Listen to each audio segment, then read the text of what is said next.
Dans 2 Corinthiens 10, 1, nous voyons l'aspect extérieur du vase de terre. Moi, Paul, je vous prie, moi, humble d'apparence, quand je suis au milieu de vous, présent en personne. Il est faible et sa parole est méprisable, disaient les Corinthiens. Un vase méprisable selon le verdict humain, où se révèle la vie divine. Car les armes avec lesquelles nous combattons ne sont pas charnelles, mais elles sont puissantes par la vertu de Dieu pour renverser des forteresses et toute hauteur qui s'élève contre la connaissance de Dieu. Un vase faible et humble, pauvre en parole selon le jugement humain, quoique utilisé par Dieu pour renverser des forteresses. Présent en personne, il est faible et sa parole est méprisable. Certains d'entre nous désirent être des orateurs et s'ils ne sont pas aussi intelligents que monsieur un tel, ils ne feront rien du tout. S'ils ne peuvent pas prier comme un tel, ils ne prieront pas à haute voix. Et s'ils ne peuvent pas parler comme un tel, ils ne donneront aucunement de message. Cependant, Dieu a choisi des choses folles du monde pour confondre les sages. Dieu a choisi les choses faibles et les choses viles du monde, et celles qu'on méprise, celles qui ne sont point pour réduire à néant, celles qui sont afin que personne ne se glorifie devant Dieu. 1 Corinthiens 1, 27, 29. Ne serons-nous pas disposés à être des vases méprisables? Ne laisserons-nous pas volontiers les gens nous appeler ainsi sans être offensés? Si nous n'obtenons pas la réputation que nous pensons que nous devrions avoir, nous pouvons nous sentir blessés, nous pouvons nous sentir froissés, nous pouvons nous sentir découragés. Hélas, hélas.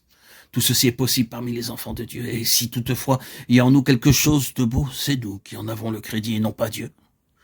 Mais quand il est clair que nous sommes des instruments faibles et incapables, notre Dieu a toute la gloire. Regardons dans 2 Corinthiens 12, 7, et pour que je ne sois pas enflé d'orgueil à cause de l'excellence de ces révélations, il m'a été mis une écharde dans la chair, un ange de Satan pour me souffleter et m'empêcher de m'enorgueillir. Nous voyons ici le vase de terre et son danger. Plus Dieu nous utilisera, plus il y aura le danger de nous enorgueillir tant que nous serons des vases de terre, tant que nous serons dans le corps de notre humiliation. Il faut que Dieu porte sa main sur nous et nous garde brisés, de sorte que nous ne puissions dire que quelque chose vient de nous et que nous nous attribuions quelque gloire.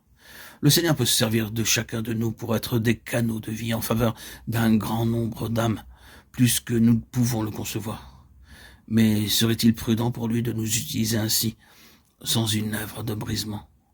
Le Seigneur peut vraisemblablement nous donner juste autant d'abondance qu'il voit que nous sommes capables de porter. Si beaucoup de vos prières restent encore sans réponse, ne vous reposerez-vous pas sur Dieu, votre Père, qui peut vous donner toutes choses à l'instant même, s'il voit que c'est sans danger pour vous? Il n'y a aucune restriction dans le cœur de Dieu, mais il y a des limites dans les vases de terre. Il n'y a pas une seule de vos prières en vue de bénédiction spirituelle qu'il n'exaucera pas, mais il vaut mieux que vous lui laissiez choisir le moment et le moyen de le faire.